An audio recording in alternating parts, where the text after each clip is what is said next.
The first thing you have as a film critic is your integrity and your honesty, because everyone has an opinion about cinema. And if you compromise that, then there's really nothing else you bring to the table.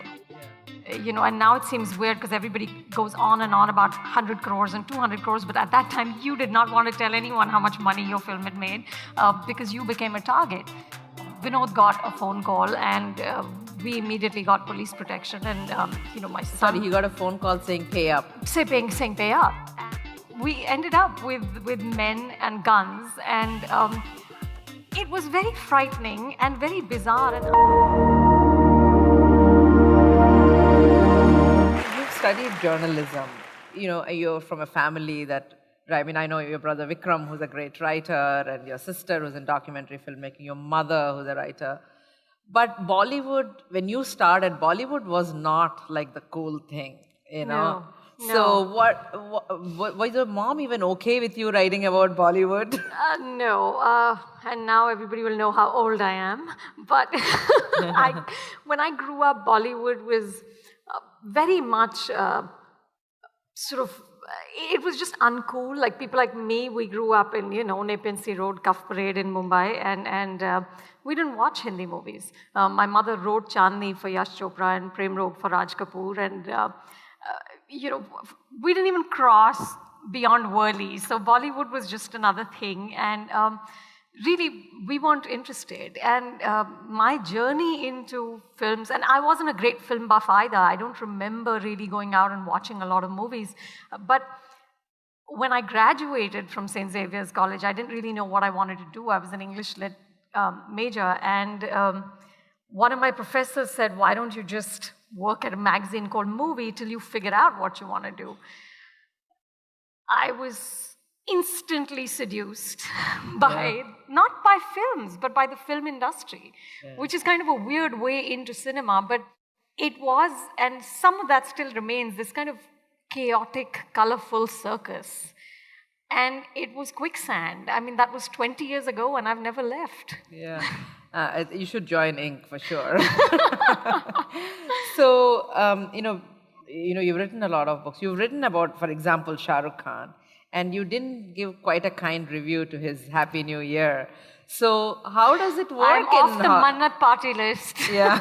So how does it work in the Bollywood world where you have to often write maybe not very pleasant things about your friends? Or people you worked with? Yeah, Lakshmi, they're not friends. My husband and I are social hermits, and we just, so we don't socialize with the film industry, which I think would make it even harder.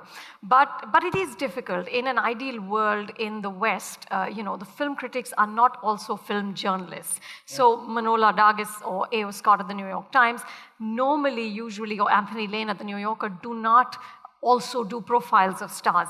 The problem is all of us here, we're both film critics and we have FaceTime. I'm interviewing stars and some of them find the sense of humor in it, that I'm interviewing them and then they read my review, and Saif said to me, and I read it and I'm like, damn, I thought she liked me. Yeah. So it is very hard. And what's even weirder is like our children all go to the same school, and so at sports days I'm hiding, and it's very awkward. It is very awkward. And but the thing is, the first thing you have as a film critic is your integrity and your honesty, because everyone has an opinion about cinema, and if you compromise that, then there's really nothing else you bring to the table. So I just have to speak my truth as clearly as I can, and clearly, you're not in this business to make friends. I haven't made any. Yeah. And if you go back to the days of Bollywood of the past, both you and your husband have experienced being even threatened by the mafia. Actually, I know Anupama through Vikram, who's her brother, and his book is based a lot on your experiences. Share with us a little bit of what that period was like. It was just surreal because this was around 2000. Mission Kashmir had just released, and it was actually shooting. It was under production. And this was a little after, if you remember, Rakesh Roshan was shot. Of course, Gulshan Kumar had been killed a few years before. And it was this extremely bizarre time where suddenly, and now it seems weird because everybody goes on and on about 100 crores and 200 crores, but at that time you did not want to tell anyone how much money your film had made because you became a target.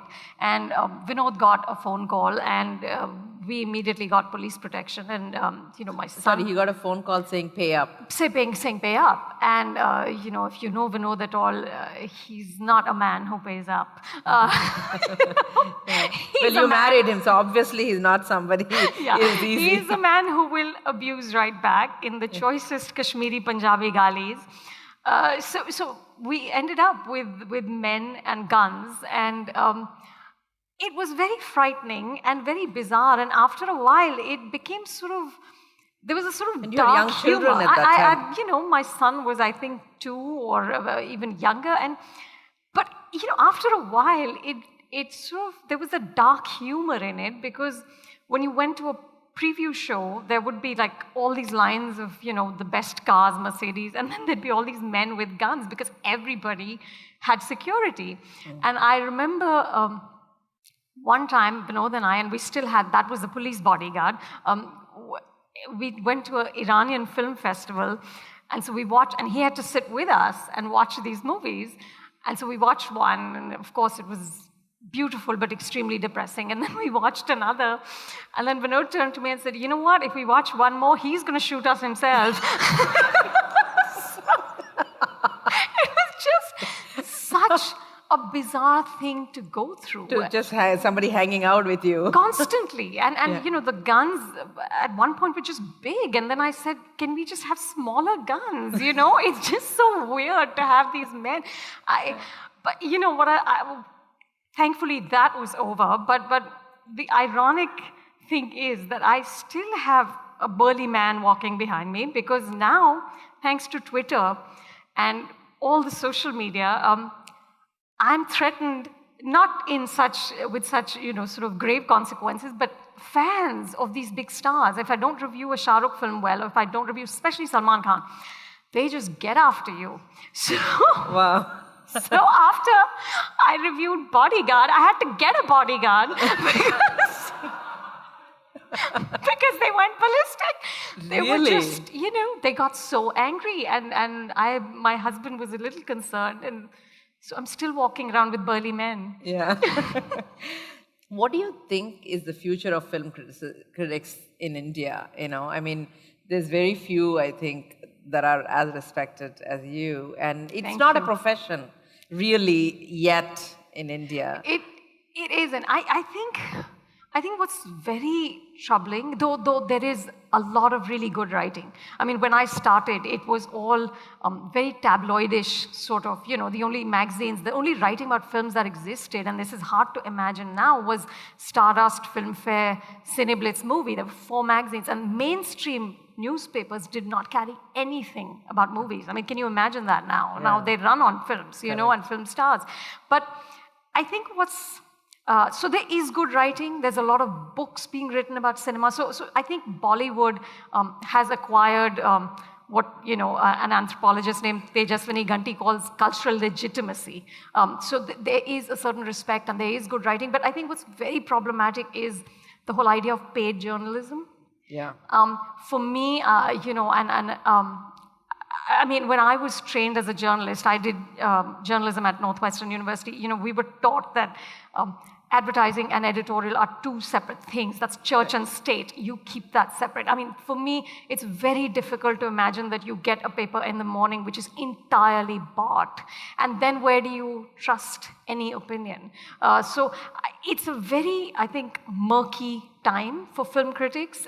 It's also a difficult time because really, who cares? Everybody has an opinion and everybody has a platform. So what am I bringing to the table? So I go through an existential crisis routinely. Yeah. But I hope, and this is why I have a YouTube channel called Film Companion, and I've called it Film Companion because I think my attempt is to be your companion, that buddy you want to talk about movies with but perhaps don't have, or need. So I'm hoping that I can shape your opinion in some way, or maybe lead you to the 2 films that you may not see. You don't really care what I say about Happy New Year. It doesn't matter.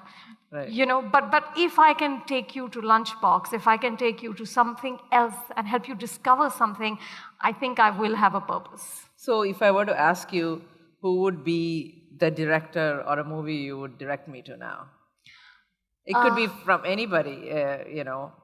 Well, I just saw Most Wanted Man at the Mumbai Film Festival, which I thought was very well done. That's Philip Seymour Hoffman's last performance. Yeah. And I saw the 50-year argument about the New York Review of Books. It's a documentary about the New York Review of Books and how that magazine has existed and put out really journalism which is independent. And for me, that was like such a eye-opener, because for me, the world we live in and the journalism we have in India right now is extremely problematic.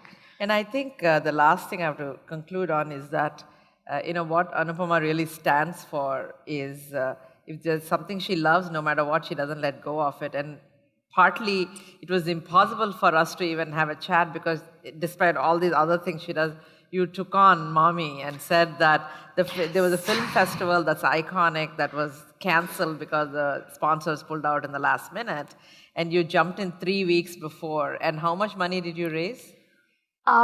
These days we can't talk about money. 3.5 crores. The thing that's great is that I think despite all the success you and your husband have had and knowing all the right people in Bollywood, still it is such a struggle to keep up some of the institutions that we truly believe in. Absolutely. And I think that's what was really endearing for me about you. And I truly hope that both our paths cross a lot more, because what you've done in for 3.5 weeks is just miraculous. Thank so you. Thank you very much for being here. Thank you.